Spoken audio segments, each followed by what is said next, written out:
고요. 지금 선배 군악대 지휘자님의 후원으로 이 사업 시작하셨대요. 그리고 2000년도 5월 29일 날 사인하셨고 2001년도 5월 1일 날 한 1년 만에 SP 달성하셨고 그리고 2011년도 다이아몬드 핀을 달성하신 문평식 다이아몬드 리더님을 오늘 좋은 말씀 들으려고 모셨습니다. 다시 한번 큰 박수로 문평식 리더님을 이 자리로 모시겠습니다. 큰 박수 부탁드리겠습니다. 네, 반갑습니다. 다이아몬드 문평식입니다. 반갑습니다. 네, 아유, 네.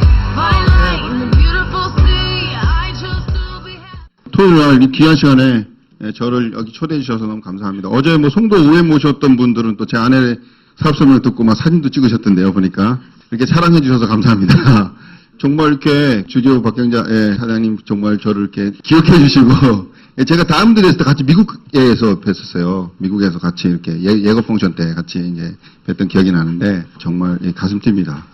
그리고 이런 게 있잖아요. 이게 길을 만드신 분들의 저는 잘하는 게 조금 압니다. 우리 동네에 시골, 저도 경상도 저기 시골에서 진주 쪽에 저기 우리 강선생님도 뭐 그쪽 이사라고 들었는데 저도 이제 시골에서 자라가지고 이 길이 없는 데를 뚫는 걸 제가 잘 봤어요. 그러면 엄청 싸웁니다. 그 길을 하나 뚫는데 차 겨우 한 대 지나갈 만한 그런 길이었거든요. 그 길을 뚫는데 굉장히 어려움이 많아요. 이 사람도 욕하고 저 사람도 욕하고 또 무덤 하나 있으면 그것도 돌아가야 되고 그 길을 하나 뚫는 게 이렇게 어려운 거구나. 제가 이제 어릴 때 그런 이제 경험이 있었는데 뭔가 일을 할 때 처음 이렇게 길을 뚫으시는 분들 수고를 제가 항상 그때 그 길을 만드는 걸 생각을 해보는데 우리 주지호 박경재 사장님께서 이렇게 하면 길을 이렇게 빵 이렇게 뚫어주시는 그런 수고를 한번 생각하면 항상 이렇게 감사한 마음이 항상 있습니다. 이게 음악을 해도 예술을 해도 뭔가 창작하는 데는 굉장히 고뇌가 있거든요. 그냥 다른 사람 했던 거 이렇게 흉내내는 거 쉬워요. 히든싱어 보면은 원래 가수보다도 더 잘 부르죠. 그러니까 흉내내는 거 그만큼 쉽다는 거예요. 근데 처음 그 곡을 부르고 만들고 하는 거는요. 이만저만 어려운 게 아닙니다. 근데 우리 미술 작품을 사러 갔을 때도 이게 비싸게 사는 게 있어요. 저희 처남이 이제 그쪽에 일을 하니까 가보면은 수고가 많이 들어가 있는 것 같은 느낌이 드는 게 비싼 거더라고요. 근데 그거는 누가 봐도 느낄 수가 있어요. 이렇게 보면, 이건 많이 누가 사갈 것 같아. 보면은 거기에 많은 수고와 노력이 있거든요. 리더분들 이렇게 뵀을 때 그런 게 막 느껴지는 분들이 있어요. 그런 분들을 스폰서로 두고 있다면 굉장히 그건 복인 것 같아요. 물론 저도 복이지만 여기 계신 분들도 굉장히 큰 복인 것 같습니다. 저는 이제 저희 선배님부터 전달을 받아가지고 이 사업을 이제 시작을 하게 됐어요. 그때는 음악밖에 몰랐습니다. 음악. 매일 눈만 뜨면 음악만 생각을 하고. 왜 음악을 하게 됐냐 생각해 보니까 어릴 때 이제 노래를 할 때 사람들이 잘한다 칭찬해 주니까 저는 이제 칭찬해 주니까 그냥 좋아서 그냥 했나 봐요. 그리고 음악은 이제 나이가 들어도 계속 할 수 있고 특히 이제 지휘는 이제 치매가 잘 안 걸립니다. 나이 들어서 계속 할 수 있으니까. 지휘자 중에 치매 걸리신 분 별로 없어요. 그래서 아마 했던 것 같습니다. 그때. 그래서 음악을 처음에 시작을 하고 보니까 음악에 맞는 라이프 스타일만 항상 생각하고 그렇게 살았었던 거죠. 그래서 다른 걸 하고 싶어도 물론 하고 싶은 마음이 별로 들진 않았지만 만약 한다고 했을 때 보면 의리라는 게 있잖아요. 첫사랑에 대한 의리. 어릴 때 만났던 그 음악으로 내가 인정받고 좋았던 그 첫사랑과 계속 사랑에 빠진 거 아닙니까? 음악을 계속 하는 게. 그래서 그걸 지켜야 되겠다 뭐 이런 느낌? 그런 느낌으로 계속 음악을 지켜왔던 것 같아요. 그럴 때 저 선배님부터 이제 전달을 받은 거죠. 결혼하고 첫 번째 이제 부임을 했는데 그때 제 전임자셨어요. 제 군악대에서 저는 이제 군악 지휘자로 계속 활동을 하고 있었는데 제 전임자께서 한 3개월 정도 저하고 이제 같이 이제 지휘자 활동을 해주셨는데 인수인계를 해주셨거든요. 그동안에 친해졌는데 그분이 이제 육군사관학교 이제 군악대 지휘자로 가셨어요. 그분이 이제 저희한테 찾아와가지고 차 한잔 마시자 하고 오셨는데 아메를 들고 오신 거죠. 차 한잔 하자고 하셨는데 오자마자 계속 동그라미를 막 그리시더라고요. 이게 동그라미 그리시는데 저는 일단 제가 장점이 뭐냐면 귀가 얇습니다. 일단 제가 선배님 다 이걸 잘해요. 그래서 어른들이 저를 되게 좋아했었어요. 시킨 대로 하고 아주 부려먹기 좋았기 때문에 저는 이걸 잘했기 때문에 또 인사도 잘하고 그러니까 어른이 이야기하는 거면 거의 뭐 다 그냥 하는 그런 성격이었으니까 그냥 선배님이 이야기할 때 일단 선배님이라는 말 자체에 일단 마음 열고 들었고요. 그 다음에 그냥 뭐 이런 게 있다 그러니까 한번 해보겠습니다. 그냥 아예 100만 명에 한 명 중에 저입니다. 그런 사람이 뭐 100만 명에 한 명이라고 하는데 그런 사람이 저였어요. 그냥 귀가 얇으니까 그냥 했어요. 제가 얼마나 귀가 얇은지는 아마 오임 때 몇 번을 제가 말씀을 드렸는데 집에서 직장까지 걸어서 한 15분?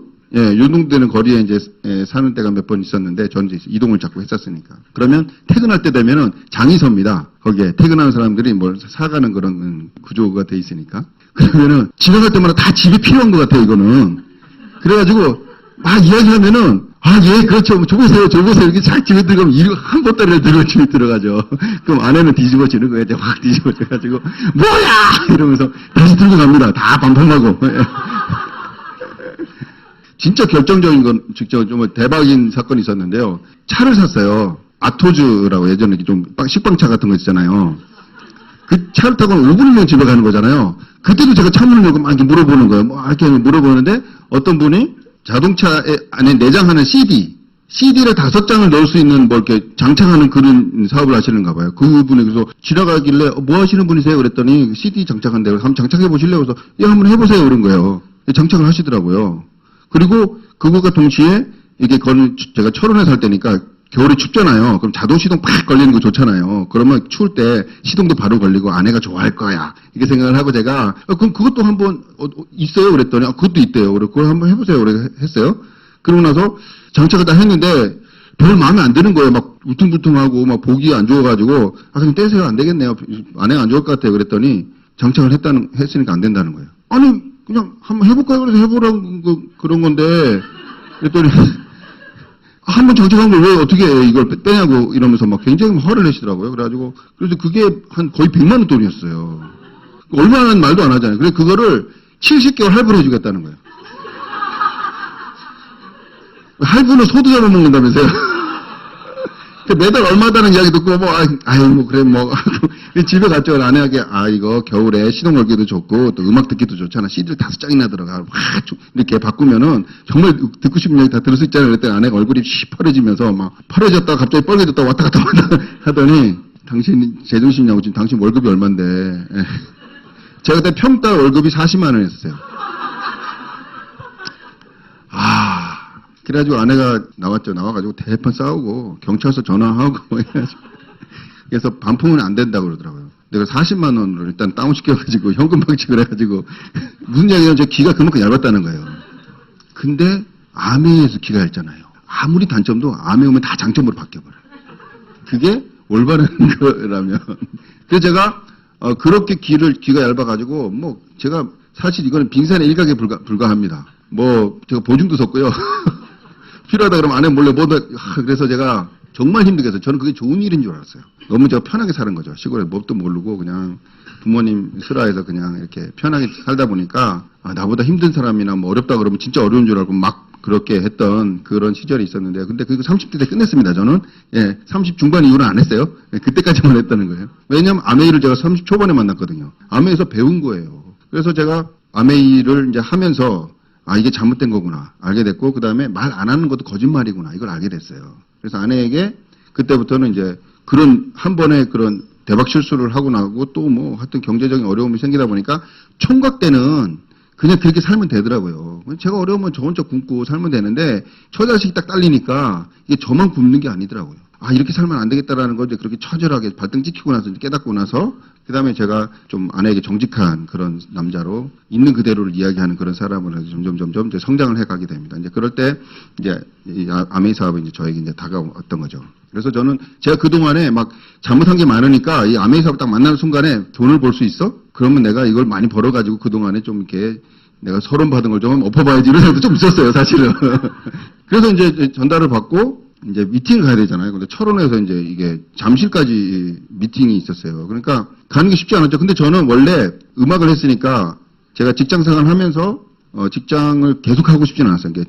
그 직장 생활 끝나고 제 오케스트라를 갖고 싶었고 제 밴드를 갖고 싶었어요. 그래서 공부를 하기 위해서 토요일 날 제가 도망 나와서 서울까지 공부를 하고 있었어요. 잠실까지. 그것도 잠실 쪽에 이제 레슨을 받으러 갔었던 거죠. 레슨 받는 이유도 뭐예요? 제가 레슨을 했을 때 단가를 높이기 위해서 레슨 받는 거 아니에요. 로버트 기요즈키가 이야기했던 수입에 관심이 있었던 거예요, 저는. 제가 한 번 레슨하도 5만 원 받던 걸 10만 원을 올려야 되겠다는 생각으로 계속 공부를 한 거예요. 유학을 가려는 이유도 마찬가지였어요. 제가 유학 갔다 오면은 레슨 단가가 높아지잖아요. 그래서 그렇게 해서 공부를 했더라고요. 그런 생각으로 공부를 계속 가고 있었기 때문에 간 김에 이제 한번 그 미팅을 참석할 수 있겠다는 그런 생각 때문에 제가 알아보겠습니다 하고 이야기했던 것 같습니다. 그래서 이제 토요일 날 어차피 직장에서도 이야기했어요. 내가 미래를 위해서 나는 공부를 해야 되니까 이때 나가야 됩니다라고 미리 이야기를 했었기 때문에 평소 때도 그렇게 나갔던 거기가 있었는데 마침 그때 사업 설명이라는 이런 것들이 토요일 날 잠실에 있었어요. 그래서 갔었는데 정말 딱 가서 처음에 딱 들으니까 선배님 했던 이야기가 생각이 나더라고요. 뭐라고 말씀하셨냐면 인터넷 시대가 오는데 인터넷 시대를 준비해야 되지 않겠냐. 그래서 인터넷 시대를 준비할 것을 가르쳐주는 데가 있다. 그래서 가보지 않겠니? 이렇게 이야기를 하셨어요. 그래서 그때만 해도 이제 PC 통신이 좀 많이 할 때 천리안 이런 거 기억나시죠? 천리안 ADSL인가 이거 연결해가지고 한번 띄면 30분 걸릴 때예요. 그런 이제 때 인터넷이 온다고 하지만 어떻게 준비해야 될지 잘 모를 때 인터넷 시대를 준비할 수 있다라는 이야기에 정말 귀가 쫑긋했고요. 그래서 한번 이제 아내 몰래 하여튼 일단 나와봤어요. 그때 제가 군복을 입고 왔습니다. 입군 대위 딱 계급장다로 딱 앉아가지고 분위기 썰렁했겠죠. 그만큼 제가 참 철도 없었고 뭘 세상을 좀 모를 때인가 봐요. 앉아가지고 듣는데 인터넷 시대가 이렇게 오는구나. 그러면 이렇게 준비해야 되겠네. 그런 이야기가 들었고 왜 인터넷 시대 때 닷컴 기업들이 망하고 있는지도 그때 잘 듣게 됐고요. 그래서 미래가 이렇게 움직이면 이렇게 준비할 수 있겠구나 생각을 그때 했습니다. 그때 이제 그런 생각이 들었고 또 미래에는 인터넷을 통해서가 아니면 큰 돈을 벌 수 없다는 이야기도 그때 이제 알게 됐고 그러면 내가 가장으로서 이 사업을 한번 해봐야 되겠다 이런 생각을 했어요. 그래서 이제 그런 마음을 가지고 딱 집에 들어왔는데 아내는 이제 그때 첫애를 임신하고 있었거든요. 그러니까 남편이 들어오기로 한 시간에 들어온 게 아니라 늦게 들어왔잖아요. 난리가 나는 거죠, 이제. 뭐 하다 왔냐. 그래서 그 강의를 듣고 왔다 그랬더니 앞으로 가지 마라. 이제 아내는 이제 참고로 부산에서 이제 방송 활동도 하고 막 가야금 하면서 좀 잘 나갔어요. 곡도 좀 어릴 때부터 썼기 때문에 지금 한주희 그러면은 기독교 국악 찬양 무용하시는 분 무용음악으로 되게 유명해요. 웬만하면 다 그 음악 다 쓰셨을 거예요. 교회 부채춤 하시는 분은 다 뒤에 배경음악이 거의 한주희예요. 그래서 한 60살 넘은 줄 알아요. 그래서 한주희 그럼 안 믿어요. 저희 장모님 버지니아 계신데 버지니아 워싱턴 중앙장로교회에 계신데 거기서 음악을 들어보니까 딸 음악이라서 우리 딸이 음악이라 그랬더니 에이 왜 그런 이 음악이 얼마나 오래된 음악인데 딸 음악이냐고 뻥치냐고 그래가지고 원래 서울 안 가본 사람이 가본 사람 이기잖아요. 그래서 장모님 입담 예 하고 입담을 했대요. 그 정도로 이제 활동을 하다가 이제 철원에 건강이 좀 안 좋아가지고 제가 딱 이제 신혼살림 하면서 그러니까 저만 보고 사는 거 아니에요. 그러니까 제가 토요일 날 서울 갔다가 철원까지 늦게 오니까 막 화가 나는 거예요. 거기도 애기 임신하니까 또 왜 이렇게 아파요? 뭐 이렇게 주무를 때가 많아요. 예. 그래가지고 잠시 옆에 없으면 굉장히 힘들어하는 그런 상황이었어요. 그러니까 거의 뭐 방바닥만 긁고 있었나 봐요. 제가 없으면. 그러니까 거의 우울증 장렬이었던 것 같아요. 그때 저는 이제 아메 사업을 전달받았으니까 미팅 가야 되고 엄청 반대를 했습니다. 제가 집에 가면요 밤새도록 싸우는 거예요. 토요일날 미팅 갔다 오잖아요. 그럼 계속 싸우는 거죠. 그래서 저는 아침에 교회에 이제 가야 됐거든요. 그것도 주일학교 부장이었었어요. 근데 설교도 했었어야 돼요. 그러니까 밤새도록 싸우고 저는 교회 가고 아내는 자고. 예. 이거를 6개월 했어요. 6개월을. 6개월 동안 정말 열정적으로 반대를 했어요. 오염 들어보셨겠지만 한열정 합니다. 제 아내는. 그래가지고 이제 미팅을 가는 날이 딱 우리 패턴 있잖아요. 정해져 있으니까 뭐 딱 가는 날 이제 못 가게 하기 위해서 뭐 자동차 키 숨기는 그거는 이미 벌써 시작이 돼서 자동차로 이제 숨기면 못 갈 줄 알고 숨겼나 봐요. 근데 저는 가야 되잖아요. 우리 딱 처음 사업 시작하면 뭐가 원칙이에요? 노 미팅 노 다이아몬드 뭐 이런 말 있잖아요. 그러니까 미팅을 못 가면 무조건 성공 못 한다는 그 생각 때문에 무조건 미팅 가야 돼. 그럼 자동차 키가 없어? 그러면 다른 사람 자동차 키를 갖고 와야 되겠군. 이렇게 생각을 하는 거예요. 그러니까 모든 게 초긍정 미팅에 포커스 맞춰지니까 방법을 다 찾아내는 거예요. 그래가지고 제가 한 번도 안 해본 옆집 차를 빌립니다. 그것도 스틱으로. 저는 면허증 딸 때만 스틱을 물어봤지. 그 다음에는 그냥 그래서 차는 그렇게 바뀌는 거예요. 저는 어디 가서 볼펜 한 자루 빌리는 것도 정말 못하거든요. 어디 가서 이렇게 길도 안 물어봐요, 저는. 그래서 상대방이 패 끼칠까봐. 그런 성격이거든요. 근데 제가 미팅 가야 되겠다는 딱 목표가 생기니까 다른 사람 차를 빌려가지고 갔다 오는 거예요. 근데 차를 빌린 날요, 비가 엄청 오는 거예요. 이거 가야 돼 말아야 돼. 근데 사고 나면 어떡하지 이런 생각이 안 들었어요. 그냥 미팅 가야 된다 이 생각밖에. 지금 생각하면 끔찍했어요. 몇 번 사고 나고 죽을 뻔했어요. 근데 미팅 가야 되는 생각 거기 꽂혀가지고 그런 게 하나도 문제가 안 되는 거예요. 어느 날은요 양복을 다 이렇게 숨기더라고요. 양복을. 그때는 몰랐는데 몇 년 뒤에 알았어요. 까만 봉지에 딱 담아가지고 냉동실에 딱 넣는 거예요. 어떻게 찾아요 그걸. 결혼할 때 양복 딱 2벌 있었는데, 그거 숨기니까, 우리 그때는 양복에 넥타이 메고 가야 되잖아요. 그래가지고 양복이 없어가지고 또 군복 입고 갔어요. 예. 그 미팅을 가야 된다는 그 생각이 즐겁게 바꿔놓더라고요. 아내는 이렇게 해봤는데도 저렇게 해봤는데도 안 되니까 엄청 좀, 저는 근데 그때 그 제 모습이 정말 괜찮다고 생각이 들었어요. 지금도 그래요. 그때 제 모습이 너무 사랑스러워요. 그렇게 이제 미팅을 오니까 미팅 오면 변화가 되잖아요. 그래서 제가 딱 미팅 오자마자 그 다음에 한 게 뭐였냐면 LOC를 쓰면은 욕실에 있는 수도꼭지가 반짝거린대요. 그걸 너무 해보고 싶은 거예요. 그래가지고 세제를 사다가 집에서 시석을 해가지고 LOC를 막 뿌려봤던 거죠. 그랬더니 진짜 수도꼭지가 반짝반짝거리더라고요. 그래? 근데 또 피부에 무해하다는 이야기를 또 들었어요. 그러니까 오늘 다 벗고 천장부터 다 뿌려보는 거예요. 네. 뚝뚝뚝뚝뚝 떨어지는 거죠. 이제 거기는 시커먼 물이 막 떨어지는데도 그 기분 좋더라고요. 그거 해보고 싶어가지고. 네.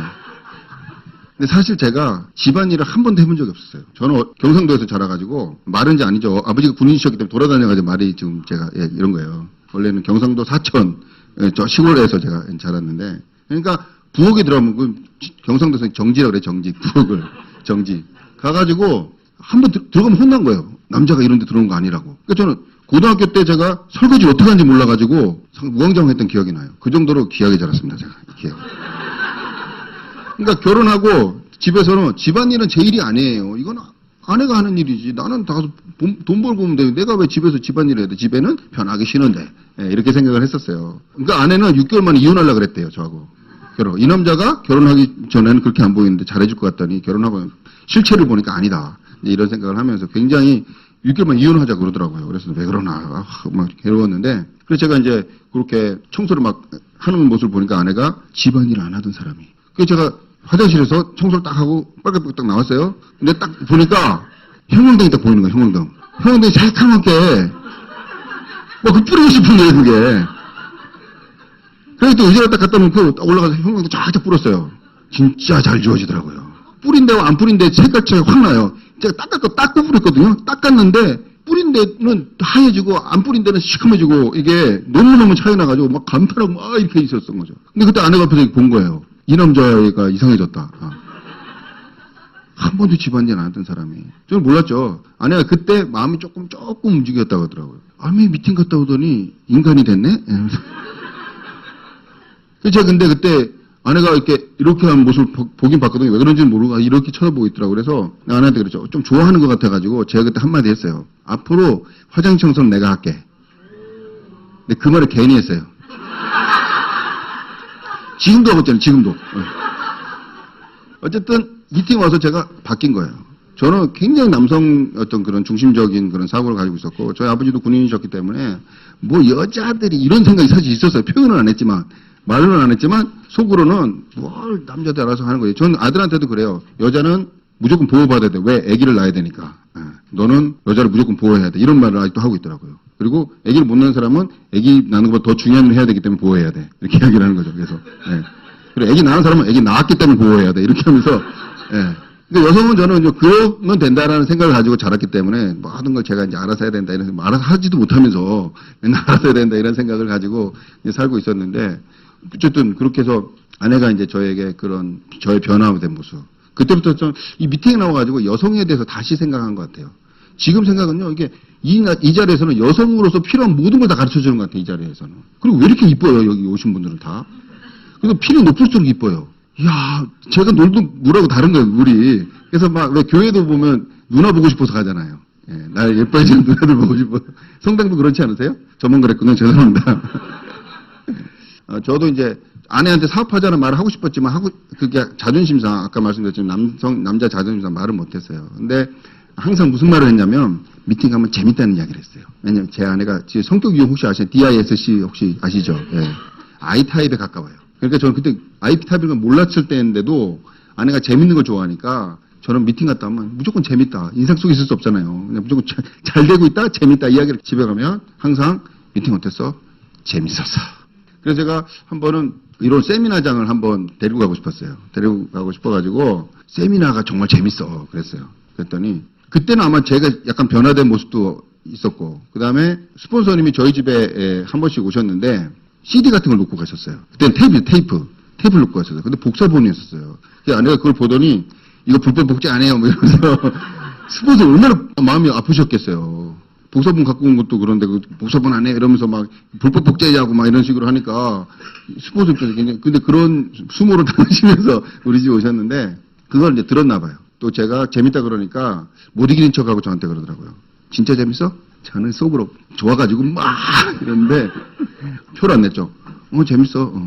진짜 재밌지? 재밌어. 그리고 밥도 맛있어. 뷔페야. 그랬거든요. 그때 아내가 뷔페? 그래가지고 제가 약속을 잡았죠. 오케이. 이번에 세미나 가자. 뷔페야. 그래서 세미나 갔죠? 세미나 갈 때 아내가 이제 거의 80kg 가까웠어요. 얼마나 저 때문에 스트레스 받았겠어요. 그 스트레스에 막 이만저만 그래서 옷이 없었던 거예요. 그래서 뭘 입고 갔냐? 개량 한복을 입고 갔어요. 그거밖에 없더라고요. 그것도 나름 이쁘게 하고 간 거예요. 첫 세미나를 개량복을 했는데 얼마나 표가 나요. 바로 표 나잖아요. 제가 군복 입은 거나 보고 개량복을. 그리고 또 스폰서님 또 앞자리 딱 잡아주잖아요. 3선 안에 딱 잡아주시잖아요. 거기 딱 앉았죠. 둘이서 앉아가지고 이제 세미나를 듣는 거예요. 세미나 오시면 재밌습니까? 네. 네. 감사합니다. 좀 수준 있으신 분인데. 제 아내는 무슨 콘서트 뭐 이런 건 줄 알았어요. 세미나 그러니까 뭐 그래가지고 앉아서 듣는데 첫 시간 끝났어요. 첫 시간에 현실 점검 막 이런 거 하잖아요. 그것도 막 두렵잖아요. 막 미래가 언제 재밌어? 언제 재밌냐고. 그럼 두 번째 시간 됐어요. 두 번째 시간에 막 자세 막 인간관계 이야기를 하잖아요. 이런 관계 하거든요. 재밌다며.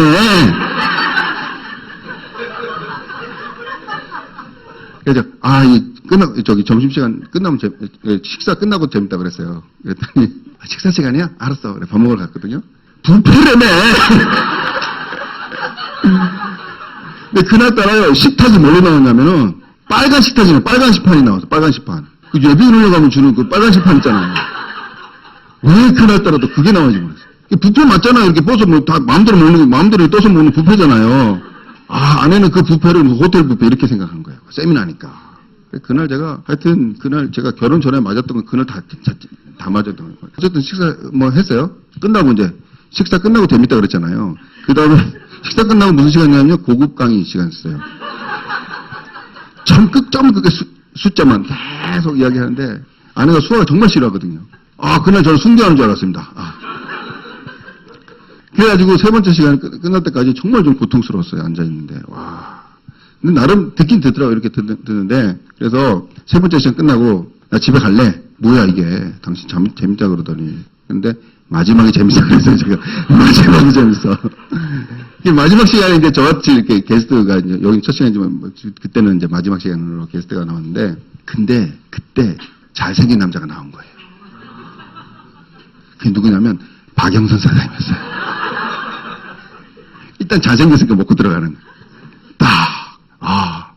그러더니 별 말이 없더라고요. 좀 이따가 이제 뭐 봉사활동한 집안에서 이렇게 장애인부들 이렇게 돕는 그런 이야기들 막 하는데 너무 감동적인 그런 내용들이 막 이제 말씀을 하고 있으니까 아내가 갑자기 표정이 진지해지더니 갑자기 뭐 뚝뚝뚝 소리 나는 거예요. 눈물이 뚝뚝뚝 떨어지는 거예요. 근데 3분의 2쯤 지나가니까 콧물까지 줄줄줄 흘리는 거예요. 그리고 끝까지 말이 없었어요. 그리고 끝나고 나서 애프터를 하는데 제 뒤에 숨더라고요. 이렇게 숨기지도 않는데 이렇게 숨겨놓고. 근데 어쨌든 한마디를 하려고 하니까 이제 한마디를 했는데 뭐라고 했냐면 저는 아메이가 빨간색이고 제 꿈은 파란색이어서 정말 안 맞는 줄 알았습니다. 근데 여기 와서 들어보니까 뭔가 빨간 그 아메이와 파란 저의 꿈이 하나로 이렇게 오그랩되는 걸 느끼면서 영롱한 바이올렛 색깔로 변하는 걸 봤습니다. 이런 멋진 이야기를 하는 거예요. 저는 그때 이게 진실일까? 그런 생각을 했어요. 근데 그 다음 날이 됐어요. 집에 갔죠. 집에 갈 때까지 정말 별말이 없었어요. 저는 혼날 줄 알았는데 전혀 그렇지 않았고 집에 가서 그 다음 날이 됐어요. 그 다음 날 프리워시 7개를 주문 받아오더라고요. 와, 사람이 그렇게 변할 수가 있습니까? 하루 만에? 어제까지만 해도 막 반대를 하고 막 뜯어말리는 사람이 하루 만에 프리워시 7개를 주문 받아오는 그게 세미나의 힘이더라고요. 그때 안에는 결단을 한 거예요. 물론 그 전부터 스폰서님의 그런 어떤 테이블을 통해서 약간의 변화가 있었고, 또 저의 또 그런 무식한 그런 삶에서 좀 유식한 사람으로 이게 바뀌는 그런 것도 있었겠지만, 이런 이 미팅의 힘이 그런 어마어마한 그런 힘이 있었습니다. 그래서 그때부터 시작을 해서 그게 이제 2001년도 2월달 세미나였거든요. 그래서 5월 1일자로 SP를 갑니다, 저희가. 3개월 만에 SP를 갑니다. 제가 할 때는 칙칙만 뿌리고 맨날 사람들 막 으쌰으쌰 막 했었는데 아내가 딱 동참하면서 그런 제품이 왔다 갔다 하게 되면서 SP를 가게 됐죠. 근데 그 변화되었던 계기 중에 하나가 생각이 나는데 저희 그 스폰서님이 태능에서 이제 철원까지 화요일 저녁마다 한 번씩 오셨어요. 올 때마다 필요한 거 없느냐고 이제 이야기를 하면은 굳이 우리가 택배를 시켜도 되는데 그때는 택배 일주일 넘게 걸릴 때잖아요. 그러니까 스폰서는 올 때 가지고 오겠다 이렇게 이야기를 하신 거예요. 그래서 저희는 그럼 그렇게 하시라고 그렇게 하고 필요한 걸 이제 주문을 하게 됐는데 물론 저희가 원래 필요한 게 있으면은 구리까지 나와가지고 구리에 옛날 마그넷이라고 있었어요. 그 마그넷에서 제품을 사가면 그렇게 쇼핑했었으니까 나오는 것도 낙이었긴 했는데 어쨌든 뭐 괜찮은 제품을 쓰고 싶어서 시골에 있는 거 안 쓰고 싶더라고요. 그런데 아메이텍 이제 제품을 이제 갖다 준다고 하니까 고마워서 그렇게 이제 부탁을 드렸는데 한 번은 화요일에 오신다고 했는데 월요일 저녁에 DC 드랍스가 딱 떨어진 거예요. 아, 이거 말을 안 했잖아요. 그러면 다른 폰폼을 써야 되는데 이제 DC 드랍스가 좋은 줄 알았으니까 이거를 안 쓸 수가 없어서 일단 전화를 해본 거죠. 아, DC 드랍스가 떨어졌는데 혹시 다녀오셨죠? 그랬더니 아, 다녀왔다는 거예요. 그때는 이제 태능에서 잠실 그 성내까지 가서 이제 제품을 사 오셔가지고 저한테 이제 그 동서울 터미널에서 버스를 타고 이제 오는 그런 식으로 후원을 해주셨는데 갔다 왔다고 하시더라고요. 그래서 아, 알겠습니다 하고 이제 폰폼을 사려고 생각을 했는데요. 일단은 폰폼 사지 말고 기다리래요. 근데 그 다음날 오셨는데 그 들고 왔더라고요, 그걸. 아침에 성내 AP 가가지고 거기서 디시트랍스 하나를 사가지고 와가지고 버스 타고 철원까지 오신 거예요. 그때 제가 뭘 느꼈냐면 아, 이분들이 물건 팔러 오시는 분이 아니다. 그 전까지만 해도 반신반했거든. 뭐 좋은 사업이라고 하지만은 뭐 돈이 되고 뭐 어떤 팔러 오겠지. 우리가 좀 뭐 좀 소비력이 있으니까 이렇게 우리 활용 가치가 있으니까 오겠지. 이런 생각을 가지고 있었어요. 근데 그 아침에 성내까지 가서 그 디지털합스 사가지고 버스 타고 야, 이거는 물건 팔러 오는 건 절대 아니야. 이런 이제 마음에 약간의 그 감동이 막 이제 밀려왔었죠. 그때 이제 아내도 뭐 문전박대하는 거 그때부터 없어졌어요.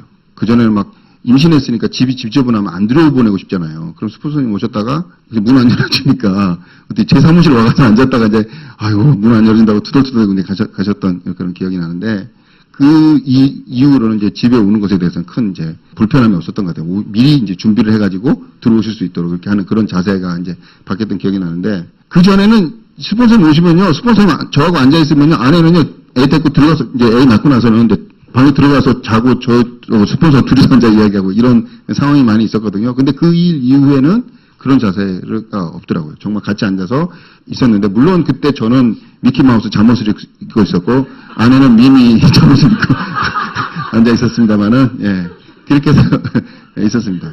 그렇게 해서 이제 철원에 있다가 이제 일산으로 오게 됐는데요. 그때 철원에 오시면서 이런 일이 있었어요. 한 번은 눈이 많이 오는 날인데 그 철원에 오려면 자등형 고개라는 데가 있어요. 그 고개는 차를 이렇게 눈 올 때 거의 목숨 걸고 순교를 각오하고 이게 넘어야 되는 그 길이거든요. 그 눈이 그 많이 올 때 안 와요, 잘.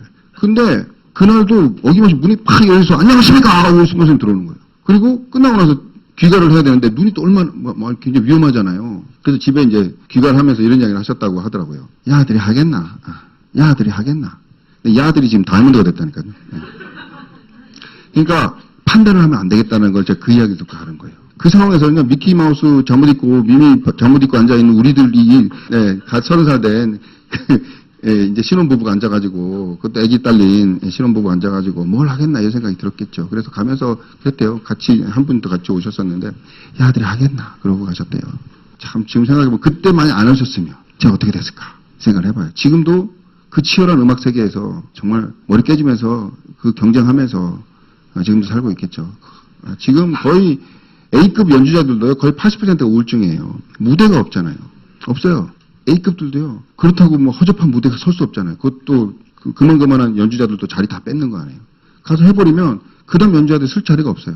그러니까 양심 있는 연주자들 안 가요, 거기를. 그러니까 A급들 무대 몇 번이나 해요, 1년에. 다 자기가 생각한 만큼의 그런 연주 생활이 안 되니까 굉장히 스스로 우울증에 빠질 수밖에 없는 그런 현실입니다. 아마 연예인도 그렇잖아요. 만약 그때 스폰서님이 안 오셨으면 생각해보면 지금도 소름이 확 끼쳐요. 그래서 제가 누군가를 만나러 갈 때 그 생각을 항상 해요. 그렇게 목숨 걸고 숨겨올 각오를 하고 자등님 그 길 넘었던 스폰서님 생각을 하면서 저도 이렇게 가는 것에 대해서 그 약속을 지키려고 계속 노력을 합니다. 물론 이제 그런 마음이 흐려질 때도 있지만 또 다시 그 마음으로 다시 이제 돌이키곤 하는데요. 그런 이 상황에서 이제 저희가 처음에 이제 후원을 받았고 어느 정도 암에 대한 본질적인 어떤 그런 접근을 한 다음에 일산으로 이제 옮겨지게 됩니다. 일산으로 이제 발령이 나서 갔는데요. 거기서부터 본격적인 이제 비즈니스가 시작이 됐어요.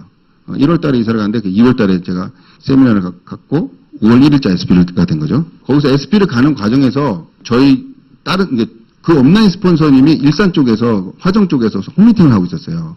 거기에 이제 한번 가서 배워라 그렇게 이야기를 들어가지고 홈미팅을 이제 배우러 갔었던 거죠. 저는 그때 홈미팅 몇 달 한두 달 정도 그 홈미팅 배운 게 거의 다였던 것 같아요. 정말 잘 배웠어요. 그곳에서 어떻게 홈미팅을 하는 걸 알게 됐고 그 SP 되자마자 저희 독립을 했거든요. 홈미팅 독립을. 홈미팅 독립할 수 있는 그런 어떤 그런 마인드까지 거기서 다 배웠던 것 같아요. 그러니까 제가 홈미팅 독립하고 나니까 제 파트너도 바로 SP가 되면서 홈미팅 독립하면서 홈미팅이 계속 복제되어진 그런 그림이 이제 그려지면서 아 비즈니스 이렇게 하는 거구나 감을 잡게 됐는데요. 그럼 홈미팅을 배우게 됐고 두 번째는 이 미팅을 나올 때 그냥 내가 가고 싶을 때나 갈 수 있을 때 가는 게 아니라 원칙을 정해서 간다는 것을 알게 됐어요. 이 사업은 자유롭잖아. 안 온다고 해서 뭐라 그러는 스폰서가 없으니까 제 스스로 제가 뭔가 이렇게 정해서 비즈니스 진행해야 되는데 저도 모르게 요 메인 미팅 요거는 뭐 지켜야 된다 이런 이야기가 머릿속에 들어오더라고요. 특히 주말에 이렇게 하는 메인 미팅이 있어요. 직장 다닐 때 직장인들이 참석해야 되는 그런 메인 미팅 있잖아요. 거기는 굉장히 제가 목숨까지 지켰던 것 같아요. 일산에 있을 때는 호수공원에서 연주를 많이 했거든요. 연주를 하면 토요일날 보통 연주를 하잖아요. 거기 관광객들이 많으니까. 연주를 하면은 꼭 그 토요일날 해요. 그럼 우리 메인 미팅이 토요일이니까 아 정말 난감할 때가 많았었어요. 그래서 저는 이제 머리를 쓴 게 첫 곡은 제가 연주하고 다 대리지휘자, 계기원지휘자 세워놓고 제가 이제 미팅하고 뭐 그랬던 적이 그리고 끝나고 나서 가가지고 또 인솔해가지고 들어가고 뭐 이런 식으로 머리를 막 어떻게든 미팅을 가려고 제가 굉장히 노력을 많이 했었는데 그게 왜 그렇게 가능했냐면 제가 원칙을 세웠던 거예요. 이 미팅에 내가 반드시 간다. 그래서 이 원칙을 지키려고 제 모든 열정을 다 쏟았어요. 제가 할 수 있는 모든 수단을 다 동원해가지고 그 미팅을 지키려고 정말 최선을 다했어요. 그거는 제 옆에 아내가 보았고 제 파트너들이 다 봤던 거죠. 그래서 일산에서 잠시까지 미팅을 나오는데요. 거의 2시간 넘게 걸렸어요. 그때 또 왜 이렇게 차가 막혀요? 그리고 옆에 이렇게 차 세울 데가 없어요. 올림픽대로 그때만 해도. 지금은 있는지 모르겠는데. 그러니까 화장실 가고 싶어도 못 가고 또 한 번 쉬었다 가면 또 뭐 빠져나가야 되는데 그 시간에 못 가니까 막 다리 꼬집으면서 막 방금 터지는 줄 알면서 이렇게 하면서 막 미팅을 갔던 그런 기억이 나는 거죠. 근데 그때 제 모습이 너무 사랑스러운 거예요. 저는 그걸 했기 때문에 어떤 미팅에 장애물이 있어도요, 그건 정말 우습더라고요. 누가 미팅 나오는데 이렇게 좀 어려움 느끼잖아요. 그럼 제가 볼 때는 아이고, 애구나. 그래서 내가 성공하는구나. 이런 이제 느낌을 가질 만큼 제가 세운 그 원칙을 지키려는데 굉장히 애를 쓴 거죠. 하루는 미팅을 하는데 그게 무슨 벚꽃축제인가요? 막 하더라고요. 서울에서 막. 그러니까 차가 꽉 막혀가지고 안 가는 거예요. 저는 이유도 몰랐던 거죠. 근데 저 연주가 끝나고 제 그냥 위에 바바리코트 하나 있고 그 연주복 그대로 이제 그 턱시도 입고 이렇게 하고 바바리코트 입고 갔는데 차가 막혀가지고 막 안 가는 거예요. 그 미팅 끝날 시간까지도 차가 안 움직여가지고 못 갔는데 그래도 저는 이제 끝나고라도 거기 왜 옛날에 이덕화에 권상우에 딱 트라이 막 이런 거 있잖아요. 미팅 끝나도 한번 딱 찜하고 온다 뭐 이런 멋있는 그 모습이 있어가지고 뭐 어떤 리더님은 그렇게 자기는 했다고 이야기를 하길래 저도 한번 따라해보고 싶어가지고 그거 한번 하고 싶어서 오케이 오늘은 내가 그러면 트라이 하고 오자. 딱 이거 영화 한 편 CF 한번 찍고 와야지 이 생각을 하고 딱 갔는데요. 거의 미팅 끝나고 한 1시간쯤 지났는데 띠리릭 전화가 오는 거예요. 사장님 어디세요? 이게 연락이 오는 거예요. 아, 제가 지금 거의 미팅장 거의 다 와서 지금 있습니다. 그랬더니 저 기다리고 있어요. 이렇게 연락이 온 거예요. 에? 그래서 제가 얼른 차를 세우고 이제 그쪽 갔죠. 그랬더니 그 어떤 세무서 앞에서 이렇게 모여서 저는 에피타를 했는데 거기는 여름인데 막 이렇게 목이 뜯고 있었어 전부 다. 목이 뜯고 있었는데 전화 오신 분 누구냐면 그 방숙 사장님이었어요. 사장님 기다리고 있어요. 애부터 하셔야죠. 이분들은요 제가 오는 거를 믿고 있었던 거예요. 문평식이는 무조건 온다 얘는. 그러니까 1시간이 지나도 안 가고 저를 기다리고 있었던 거예요. 제가 그때 소름이 확 돋더라고요. 아, 내가 이렇게 원칙을 지키는 이 모습을 다 지켜보고 있었구나.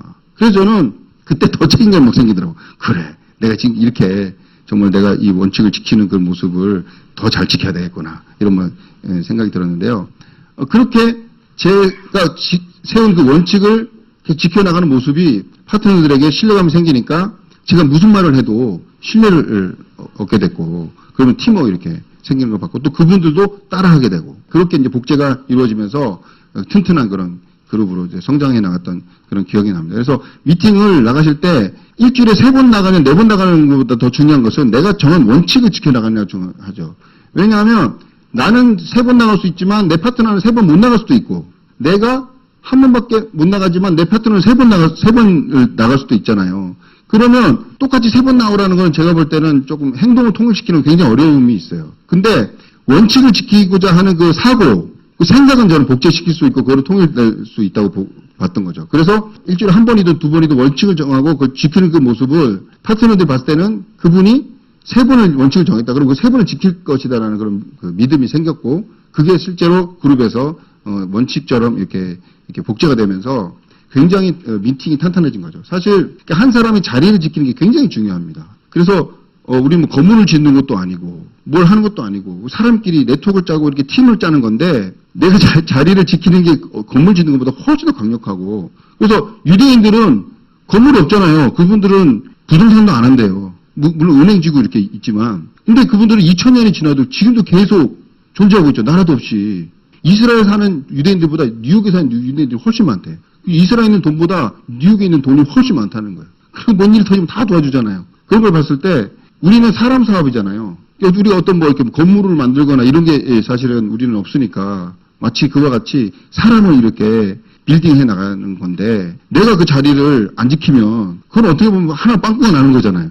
저는 그런 이제 생각이 들어서 그런 사고가 좀 이렇게 전달됐으면 좋겠다는 생각으로 계속, 그걸 사실 말한다고 듣는 게 아니잖아요. 몸으로 보여야지, 몸으로. 우리 애들도 제 말을 안 들어요. 저도 우리 아버지 말 안 들었어요. 아버지는 행동을 제가 그대로 하고 있더라고요. 제 아들도 제가 한 행동을 따라 하겠다고 생각이 드는 거죠. 마찬가지로 파트너분들하고도 제가 백날 해봐야 그건 네 생각이고 너 입장에서는 그렇게 수익밖에 없겠지. 너도 내 입장 대봐. 이렇게 생각할 것 같아서, 물론 저한테 그렇게 얘기하신 분은 없어요. 근데 그래서 저도 이게 말로 할 게 아니라 행동으로 보여야 되겠다. 제가 할 수 있는 최소는 내가 세운 원칙을 정말 부득이한 경우를 빼놓고는 지켜나가는 것. 그게 저의 사업의 어떤 가장 큰 핵심 포인트가 아니었나 그런 생각이 듭니다. 그래서 그렇게 해서 이제 일산에서 뭐 그런 정도 갖고, 그 다음에 제가 사파이어쯤 됐을 때까지 굉장히 많은 시간을 정체를 했어요. 파운더스 플래티넘에서. 그때는 왜 그랬냐면, 그런 원칙을 가지고 열심히 했음에도 불구하고 스폰서와의 밀착이 안 됐던 것 같아요. 내가 좀 알아서 할 수 있습니다. 이런 생각 때문에 저의 상황에 대해서 적나라하게 정직하게 오픈을 못했던 것 같아요. 그냥 좀 알아서 하겠습니다라는 그런 생각 때문에 좀 잘한 걸 보여주고 싶었고, 오픈을 못하다 보니까 이게 한 해가 후딱 지나가요. 그냥 왜 이렇게 빨리 지나가요, 한 해가? 그렇게 해서 파운더스 플래티넘이 되고, 제가 세 그룹을 독립을 시키면서 파운더스가 됐는데도 불구하고 그 다음에 파트너 성장을 못 시켰던 거예요. 왜냐하면 아까 말씀드렸던 것처럼 스폰서와의 어떤 그 정직한 그런 상담, 그런 밀착이 좀 부족했던 걸로 이제 기억을 합니다. 그래서 리더십 강의 들어보니까 다 그게 원인이라는 것을 알게 되면서 이제 막 고민하고 있을 때, 저희 업라인 이원 김혜사님이 저희 업라인이시거든요. 전화가 와요. 토요일 아침인데 전화가 와가지고 지금 카페에 앉아 있는데 나오실 수 있냐고. 근데 저희는 지금 이제 스폰서님 그 카페숍에 앉아 계시는 상황이었죠. 그때 당시 수석담이었는데 저희는 이제 사파이어만 도전하고 있었는데 전화가 왔는데 가야 됩니까 안 가야 됩니까? 가야 되는 거죠. 그래가지고 30분만 시간을 주십시오 하고 그때부터 막 머리 감고 막 물 뚝뚝뚝 흘리면서 이제 그 자리를 갔어요. 그래서 앉아 있었는데 그때 이제 물어보시더라고요. 다음은 어떻게 가실 거냐고. 다음은 언제 가실 거냐고. 이게 물어보시는데 저는 그때 다음도 그냥 열심히 해서 잘 가죠. 이렇게 이야기했죠. 근데 열심히 가는데 어떻게 가실 계획이시냐고 물어보시는 거예요. 제가 그때 깨달았죠. 구체적인 계획이 내가 없었구나. 다음으로 간다라고, 저는 사실 3%부터 다음으로 가겠다고 외쳤거든요. 밑도 끝도 없이 아내가 미쳤어 이렇게 했지만 저는 그냥 다음으로 가겠다고 무조건 외친 거예요. 어떻게 하는지는 몰랐던 거죠. 근데 그때 사파이어쯤 되니까 저는 사실 저희 레그에는 그 스폰서님으로, 그러니까 이원 김혜사님부터는 한쪽에 다이아몬드 레그가 있었고, 저는 사실은 뭐 다이아몬드가 중요한 그런 레그는 아니었기 때문에, 근데도 불구하고 저하고 아내가 부르셔가지고 어떻게 다이아몬드 갈 거냐 이제 물어봐 주시는데, 그때 제가 다이아몬드를 가는 계획이 정말 구체적으로 있어야 되는 거구나, 말로만 해야 되는 게 아니구나라는 깨닫고, 그때부터 다이아몬드를 가고 싶은 마음이 생긴 거예요. 근데 그때 사실 다이아몬드를 도전했지만 왜 구체적인 계획을 안 세웠냐면, 다이아몬드를 도전하는 또 성취하신 분들이 좀 내가 모르는 뭔가가 있을 거야. 또 내가 알지 못한 어려움들이 막 있을 거야. 이런 생각을 갖고 있었던 거예요. 그러니까 그걸 내가 어떻게 감당할 수 있을까? 이런 생각 때문에 그 계획을 그렇게 잡고 명확하게 외치는 게 두려웠던 것 같아요. 그래서 그 솔직하게 이야기했죠. 사장님, 제가 다이아몬드 도전하려고 하는데 요런 부분이 사실 두렵고 또 이분이 다이아몬드 갔는데 왜 이분이 이러냐고 질문을 했어요. 그랬더니 스폰서님 딱 들으시더니 그거 지금부터 설명해 주겠다고 하면서 쫙 설명해 주더라고요. 정말 정직하게. 다 설명을 해 주시고 제가 궁금했던 부분을 정말 처음으로 이 가슴속에 담아뒀던 거를 이렇게 질문을 좀 했어요. 그랬더니 안 피하시고 다 조목조목 설명해 주더라고요. 저는 그때 왠지 제가 존중받는 느낌이 들었고 내가 다음에도 갈 수 있겠구나. 또 갈만하구나. 뭐 이런 느낌을 그때 받았어요. 그래가지고 그때 그 느낌 가지고 와가지고 느낌 아니까 그때부터 계속 다이아몬드를 도전해야겠다 하면서 그에 다이아몬드 못 갔지만 그 다음에 사파이어 가고 파운더 사파이어 가고 에메랄드 가고 파운더스 에메랄드 가고 다이아몬드 매년 그렇게 핀 성취했던 계기가 바로 그때 스폰서와의 정직한 오픈 상담 그리고 스폰서의 진지한 답변 이런 것들이 제 마음을 움직였던 것 같습니다. 그리고 두 번째로 또 변화가 있었던 거는 집안일을 이제 하는 변화가 있었잖아요. 근데 거기까지 끝났고 어떤 상황이냐면 제가 집안일을 하면서 맨날 억울했어요. 나는 왜? 그래서 열심히 도와줘도 표가 안 나는 게 집안일이잖아요. 해도 끝이 없어요, 이거는. 그래서 열심히 하고 있는데 아내는 항상 마음에 안 들죠. 왜냐면 본인은 익숙한 거고 저는 익숙한 게 아니니까. 그래서 하다 보면 열심히 하고 있는데 왜 이건 안 되고 저건 안 되고 막 이런 이야기를 해. 제가 화가 나가지고 내가 이렇게 열심히 도와주는데 왜 나한테 그렇게 이야기하냐고 그랬어요. 그랬더니 아내가 뭐? 도와줘?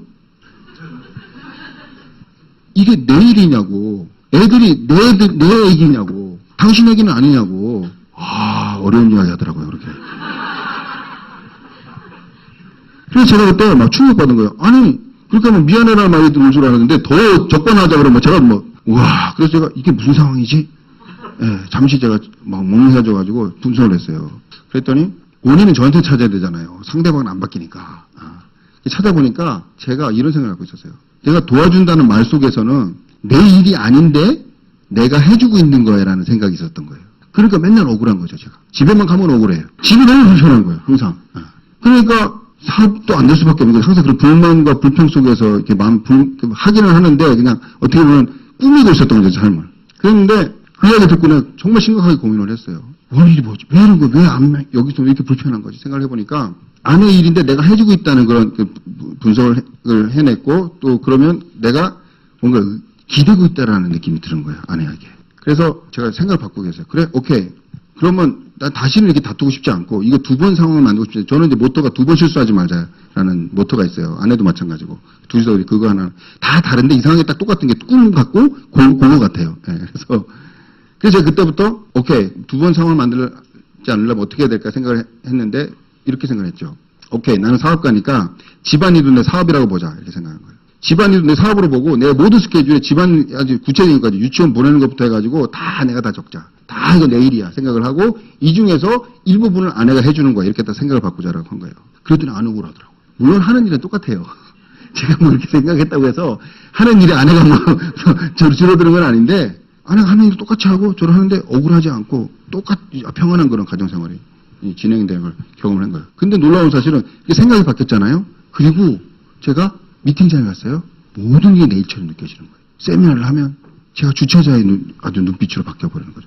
구석구석이 다 보이기 시작해요. 왜? 다 내 일이니까.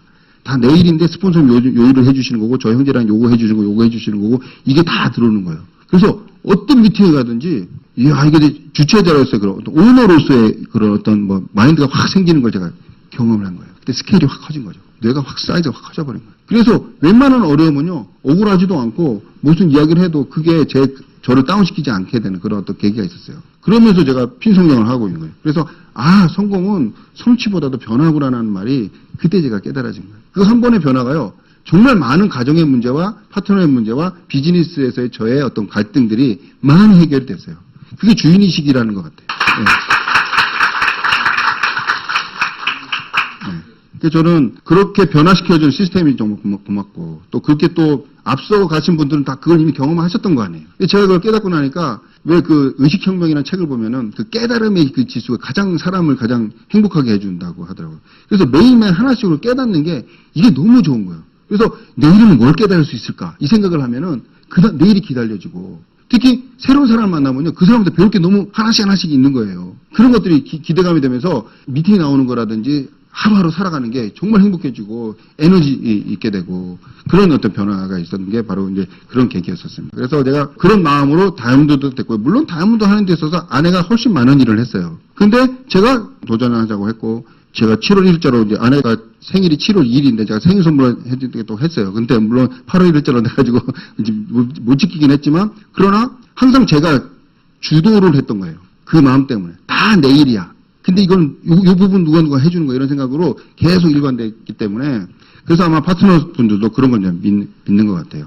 그런 부분에서. 그리고 본인들도 그렇게 생각을 하고 특히 남성분들에게 많이 강조를 해요. 이 사업은요 살짝 여성 사업가들에게 묻어가려고 하는 그런 게 남성들의 그런 성향이 조금씩 보이더라고요. 그때마다 제가 남자들 그렇게 하면 안 된다. 남자들한테 여성들이 원하는 게 뭐예요? 일단 내가 행복하게 해줄게 이거 안 해요? 그죠? 이거요. 못해줘도 그 다음 수습을 어떻게 할지 모르겠어. 그러나 일단 행복하게 해줄게. 이거 안 해. 내가 너 책임져줄게. 나만 믿고 따라와. 이거 안 해요, 이거? 저는 그렇게 한 거예요, 그렇게. 물론, 뭐 어떻게 대책은 없어요. 근데, 내가 다음부터 보내줄게. 그랬더니 아내가 말이 바뀌었어요. 어떻게 바뀌었냐면, 그전에는 제 아내는 정말 분석이 정말 뛰어나요. 현실적인 이야기. 10분 이야기 듣고 저한테 3시간 이야기 해주는데 너무 재밌어요. 그거를 막, 입체적으로 서라운드로 막 이래가지고 약 다각도로 막 이야기를 해주잖아요. 너무너무 재밌어요. 그러니까 반대로 부정적으로 들어가면 어떻게 되겠어요? 사람을 비판하는데 굉장히 대단해요. 그래서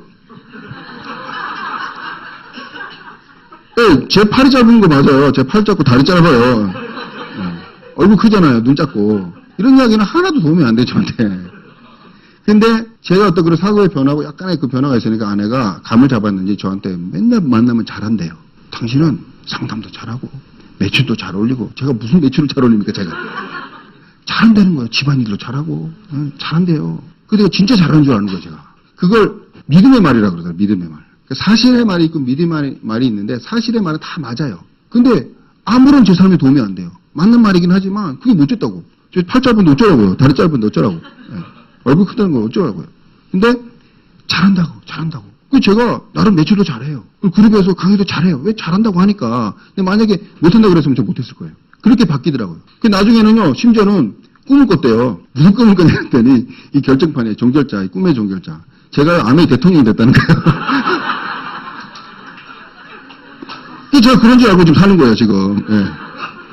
그래서 제가 다음도 되고 너무 행복하고 그다음 올해 제가 수석을 도전하고 있어요. 지금 우나사님 지난번에 왔던 게스트 우나사님이 지금 이번에 카운터 스피치 하고 있거든요. 오늘 랠리니까 지난달에 못해서 이번 달에 지금 랠리 하고 있는데 카운터 스피치 하고 있고 첫 번째 다음도 아까 말씀드린 것처럼 방소장님 밑에 지금 또 카운트 또 들어갔어요. 그러니까 이런 카운트들이 들어가는 게 그런 주의식 그런 것들이 복제가 돼서 가지 말라고 말려도 가는 분들이잖아요. 다음도 말린다고 안 갑니까? 간단 말이에요. 그런 것들이 이렇게 복제되어져서 진행되는 것 같습니다. 그래서 저는 이제 다음도 되면 꿈이 있는데요. 시간이 지금 거의 다 됐죠, 지금. 그래서 PPT 제가 준비해 왔는데 좀 띄워주시면은 요것만 하고 마무리를 하겠습니다. 이게 제가 처음 전달 받을 때 그날입니다, 이날이. 저희가 아내가 이제 결혼하고 저희가 신혼여행 갔다 와가지고 이 스폰서님하고 만난 이 장면입니다. 제가 인수인계 받는 첫날이에요. 저희 전임자, 저희 스폰서신 거죠, 그러니까. 이때 전달을 받아가지고 이제 사업이 진행됐고요. 요게 이제 저희 스폰서님이 30년 마치시고 이제 마지막 연주하는 그날이에요. 지금 이게 16년이 지난 사진이죠. 그러니까 육군사관학교에서 이제 전역을 하셨는데 저희 선배님과 지금은 거의 뭐 무슨 일이 있어도 제 편을 들어주십니다. 직장 다닐 때부터 그랬어요. 내가 누구 편 들면 네 편 들지. 내가 누구 편 들면 네 편 들겠지. 그 말이요. 평생 제 가슴 속에 남아있고요. 저도 마찬가지예요. 무슨 일이 생겨보세요. 제가 선배님 편 들지. 이런 관계예요. 이미 아메 사업 전부터 그런 관계였는데 아메 사업 해서 더 돈독해진 것 같습니다. 그래서 이런 한 명이 있다면 저는 행복한 것 같아요. 무슨 일이 있어도 편들어요. 리치와 제이도 그런 관계 아닙니까? 무슨 일이 있어도 둘이 편드는 거 아니에요. 누구도 못 끼어드는 그런 정말 강력한 그런 관계. 그런 걸 만드는 게 저는 이 사업의 행복인 것 같고요. 이 장면은 그때 제가 미국 가가지고 덱스톱 펑션 때 가서 저는 처음 전달받고 이런 꿈을 꿨어요. 다음도 되면은 미국 가가지고 한 3만 명을 확 이렇게 세운다는 거예요. 그 자존심상한 미국 사람들 이렇게 해서 기립박수를 받는다는 거예요. 저 대한민국 남자로서 그거 하고 싶더라고요, 저도. 나도 가서 미국 사람들 한번 확 일으켜보고 싶다라는 그런 꿈이 생겨가지고 다음 되면 해야지 했는데 진짜 다음 돼 가지고 갔더니 이때 한 15,000명 정도 모였었거든요. 진짜 기립박수 막 쳐주는 거예요. 뭐 김연아만 애국합니까? 저도 애국합니다. 그때 애국하실 수 있는 거예요. 대한민국 막 우리 애국가 퍼지고 그러잖아요. 그 다음에 이제 저희 파트너가 다이아몬드에서 가서 또 똑같이 거기는 애리조나 한 2만 명 모였던 펑션이었던 것 같은데요. 거기서 스피치를 했던 장면이고 이거는 제가 이제 처음 시작할 때 어머니와 유럽 여행 가겠다는 꿈이 있었어요. 근데 이렇게 해외여행 가기가 쉬워지는 시대가 돼버린 거죠. 그래서 어머니와 함께 아들과 둘이서 모든 엄마들은 아들을 독점하고 싶어 합니다. 며느리 떼놓고 제가 엄마 모시고 간 거예요. 유럽 갔더니 이런 경우 처음 봤대요. 아들 부부가 엄마를 모시고 오는 경우가 있고 엄마가 아들을 데리고 오는 경우가 있지만 처자식 딱 떼놓고 아들이 엄마를 이렇게 독점해가지고 모시고 오는 경우는 처음이다. 그래서 제가 상당히 근데 중요한 거는요. 저보다도 며느리가 누구냐를 왜 자꾸 물어보는 거예요? 며느리가 누구냐고 이걸 물어보는데 상당히 당황스러웠지만 기분은 좋았습니다. 어쨌든 이 사진은 이제 제 파트너들과 함께 그냥 외국 나가서 그냥 거리를 걷고 싶었어요. 일상 속에서 그냥 한번 그냥 떠나자 해가지고 확 그냥 비행기 타고 가가지고 그냥 거리를 걷고 싶었어요. 그게 일본이에요, 이거. 일본 도쿄 가가지고 이렇게 파트너 이분들은 이제 다 연말 보너스 받으신 분들이에요. 연말 보너스 받은 자들이 떠나자 그래가지고 일본 가서 우동 먹고 오자 그래가지고 모여가지고 가서 진짜 갔더니 비가 오더라고요. 이렇게 우산을 쓰고 이 사진은 이제 제 꿈이 먼저 합창단을 꿈꿨어요. 처음 시작할 때. 다이아몬드가 되면 정말 어마어마한 부와 이렇게 시간적 자유가 있으니까 어디든지 함께 가서 음악으로 노래하고 또 좋은 일을 할 수 있다는 생각이 들었는데요. 너무 제가 마음이 급해가지고 다이아몬드까지 못 기다리겠다 해가지고 제가 플래티넘 이상 사람들 모아가지고 외국을 나가기 시작했는데 제가 나트랑 다이아몬드 여행 끝나고 나트랑에 한 교회를 갔었는데요. 그분이 초청을 해주셔가지고 저희 플래티넘 이상 모아가지고 갔었는데 정말 재밌는 그런 시간을 보냈고요. 저도 노래를 했던 장면이고요. 이게 이제 올해 또 갔었습니다. 또 가서 베트남에 있는 그런 선교사님들이 다 모인 곳에서 저희가 초청을 받았어요.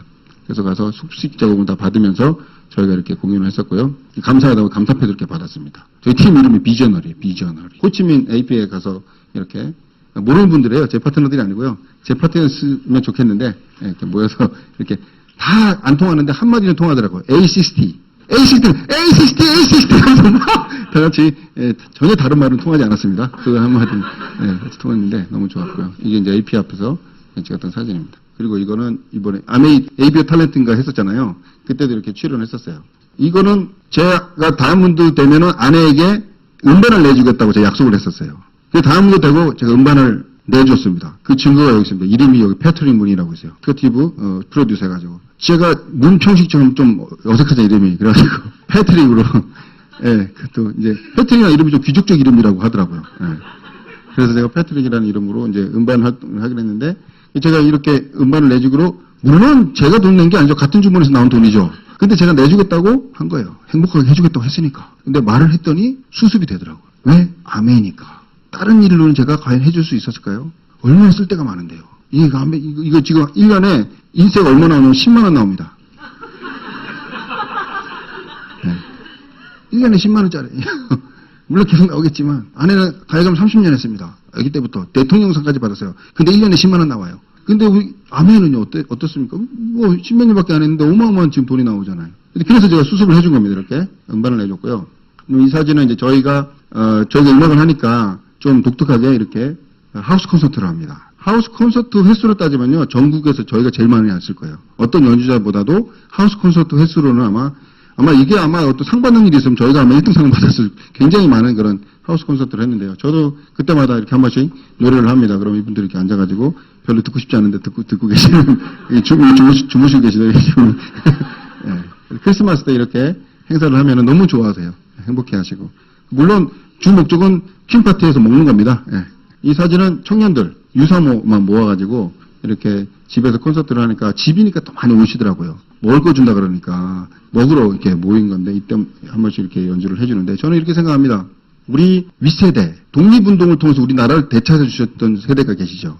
독립운동 세대가 계시고 그분들이 정말 그런 노력 때문에 우리가 번영을 누리는 거 아닙니까? 그 두 번째로 새마을운동을 통해서 얼마나 많은 우리 선배들이 우리나라 경제를 지금 동남아 외국 나가보니까 새마을운동에 대한 그 평가는 대단합니다. 어마어마합니다. 그래서 그렇게 우리가 잘 살게 됐고 그 다음에 그 막 독재할 때 우리 민주화 했잖아요. 민주화. 정말 이게 피 흘림이 그 정도의 노력으로 민주화를 한 나라가 거의 드물어요. 우리나라가 굉장한 나라랍니다. 외국에서 특히 중국에서는 우리나라 그 저력을 굉장히 높이 평가하는데 그런 일을 해낸 우리 어른들 때문에 우리가 지금 잘 살고 있잖아요. 근데 우리 다음 세대에게 뭘 해야 될 것인가? 이걸 한번 생각해 보면 정말 답답합니다. 지금 청년들에게 무슨 일을 해줄 수 있을 것인가? 정말 해줄 수 있는 게 별로 없어요. 근데 아메이 기업 사명, 아메이 기업 리치가 이야기하는 아메이 사명을 제가 들은 적이 있어요. 얼마 전에 세토가 한국에 오셔가지고 리치와 그 요트에서 앉아서 대화했던 이야기를 해주시던데 세토상 우리는 죽는다. 그런데 다음 세대가 더 잘 되고자 하는 그 정신은 남을 것이다. 이렇게 이야기하더라고요. 그래서 아메이 사명은 지금보다 더 나은 세상을 우리 후배들에게 물려준다는 거예요. 그게 바로 helping people live better lives. 더 나은 삶을 살 수 있도록 돕는 거. 우리 후손들이 그렇게 살 수 있도록 돕는 거. 저는 이 정신이 확 저한테 와닿더라고요. 그래서 우리 청년들이 이 사업을 통해서라면 그 다음 세대에 얼마든지 더 나은 삶으로 세상을 살아갈 수 있겠구나. 우리 자녀들이 이 사업을 통해서 더 나은 세대로 나갈 수 있겠구나. 그런 생각들이 막 들면서요. 뭐 지금은 뭐 청년들이 그래요. 막 오해할 때도 그런 말씀을 드리지만 이제 인도, 중국 막 다 열리잖아요. 예, 저도 중국에 한 번씩 이제 가서 그냥 가요. 보러. 중국이 돌아가는 걸 보러. 그러면 우리가 할 일이 아직 있어요. 이 돈은 많지만 정신이 없는 거예요. 다 돈으로 해결하려고 그러더라고요. 요즘에 정신을 끄집어내는 게 공자 맹자 끄집어내잖아요. 시진핑이 지금 공맹자 다시 끄집어내서 중국인 정신을 통일하려고 그러지만 우리는 이미 민주화를 이뤄낸 국가잖아요. 우리 민족이잖아요. 그래서 굉장히 앞서 있어요. 우리가. 그런 어떤 것들을 청년들이 가르쳐주면 이들이 막 자신감을 가지고 중국이든 인도든 가서 이제 광기토대왕 하는 거죠. 네, 리더로서 자리매김하는 것에 대한 비전을 주면요. 뜨거워합니다. 목숨 끊으려 했던 청년들도 다시 정신 차리고 살아봐야 되겠다. 결혼을 포기했던 청년들도 다시 결혼해야 되겠다. 이 삶은 뭐하나 맨날 흥청망청했던 친구들도 술 끊고 정신 차리고 사업을 해나가는 것을 보면서 저는 굉장히 사명감을 느끼는데 아메가 아니었으면 제가 무슨 비전을 줄 수 있었을까. 음악으로요? 아유. 그래서 저는 너무 이 사업이 감사한 거죠. 저는 아메 사업하면서 또 꿈꾼 게 이런 콘서트를 하나 짓고 싶었어요. 만약에 제가 아메 사업을 안 했으면 그냥 연주단체, 밴드 이 정도를 만들어서 그냥 행복하게 음악생활을 했으면 좋겠다 이런 생각을 하겠죠. 그러나 아메 사업 만나면서 콘서트홀 이런 거 하나 있었으면 좋겠다 그런 생각을 했는데요. 이 꿈이 그때는 그냥 툭 뱉은 말이에요. 근데 지금은 제 파트너들이 사장님 이거 언제 하실 거예요? 어디다 하실 거예요? 저 이거 때문에 사업하는 거예요? 이러면서 막 협박까지 하시니까요. 제가 알아보니까 이런 문화 부지는요 국가에서 이야기하면 50년 뒤에 나라 내겠다 그러면 그냥 주는 데도 있대요. 그러니까 점점 그 부동산 하시는 분들이 그런 이야기를 해주는 거예요. 이게 아마 제가 뱉은 말이지만 같이 힘을 합해서 아마 조만간에 이게 이루어질 거라는 그런 생각이 드는 겁니다. 저는 이게 너무너무 좋아요. 그래서 이런 꿈들이 아내가 아니었으면 과연 내가 생각할 수 있었을까? 제가 안 되면 제 아들이 하겠죠. 맨날 들으니까. 그래서 저는 이런 걸 보면서 아내가 저에게 주는 가치? 이거는 뭐 밤새도록 이야기해도 정말 지나치지 않을 수 있는 너무너무한 스토리들이 막 있습니다. 제가 왜 이 말씀 드리냐면 각자가 꾸는 꿈이 있을 거예요. 각자 이 사람을 만났을 때 막 날 설레게 이 자리까지 이끌어준 그런 어떤 나의 꿈이 있을 거란 말이죠. 그게 내가 그냥 까먹거나 무시해버리고 그냥 땅에 묻혀져 버리는 거예요. 근데 아내 사업은요, 그걸 이렇게 세워줘요. 어떤 꿈을 꿔보세요. 그 꿈을요, 아내는 다 지원해 줄 수 있어요. 아무리 황당한 꿈이라도요, 이 자리에서 이야기했을 때, 당신 그런 헛소리 하시면 내려와. 이런 사람 아무도 없어요. 왜냐하면 아내가 그걸 이루어줄 수 있다는 걸 다 알기 때문에 그래요. 예를 들어서, 남북 통일하겠다 그러보세요. 그러면 언제 할 건데요? 비용이 얼마나 들 거라고 계산하십니까? 이렇게 이야기를 합니다. 그게 아내예요. 사람이 상상한 것은 200년 안에 다 이루어진답니다. 어떤 것을 상상해도 200년 안에 거의 다 이루어진대요. 우리 그렇게 살아야 되는 거 아닙니까? 왜 자꾸 제한을 해야 될까요? 왜 자꾸 힘들다고 해야 될까요? 아니에요, 저는. 아메이가 있는 이상 꿀 수가 없잖아요, 아메이는. 주기란 거 다 주잖아요. 안 바꿉니다. 그래서 저는 어떤 계획을 세웠을 때 이루기만 하면 다 그게 주어지는 거니까 그거 가지고 얼마든지 꿈을 이룰 수 있다. 저는 그렇게 생각이 들고요. 또 지지하는 많은 분들이 함께 하기 때문에 저는 정말 이 아메이가 좋아요. 그래서 사실 우리가 함께 팀입니다. FA에서 함께 서로 꿈을 지지해주고 서로의 꿈을 알고 그 꿈을 언제 할 거냐 물어봐주고 또 필요하면 같이 동참해주고 같이 힘을 나누고 그러면서 이렇게 이 세상을 아름답게 만들어가는 거잖아요. 우리뿐만 아니라 이제 세계가 하나로 되겠죠. 인종과 상관없이.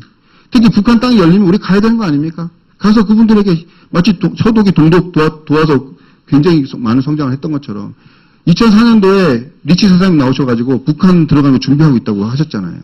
지금은 뭐 시스템적으로 다 준비된 것 같습니다. 그래서 문만 열리면 우리가 뛰어가서 해야 됩니다. 그걸 외국 사람한테 맡기겠습니까? 그런 준비를 우리가 해야 되는 거죠. 그리고 그분들 3% 문에서 넘어오면요. 집에서 다 밥 한 끼 줄 요즘에 그 숟가락 하나 준비하셔야 됩니다. 숟가락만 준비하면 되잖아. 밥 먹으러 와서. 그러면 통일돼도 문제 없어요. 나라가 어떻게 해줍니까 그걸. 그래서 저는 우리 아메 하시는 분들이 다 숟가락 하나 준비해가지고 내려오면은 식사하세요. 이렇게 하면서 밥 먹을 때마다 그냥 같이 한 끼씩 먹으면 뭐 통일된 데면 문제가 되겠습니까? 그래서 그런 생각을 가지고 그런 계획을 가지고 그런 미래 비전을 가지고 이 사업을 해 나간다면 세상이 아름다워지고 우리 때문에 세상이 바뀔 거라 그런 생각이 듭니다. 예, 오늘 저를 초청해 주셔서 감사합니다. 여기까지 하겠습니다. 감사합니다.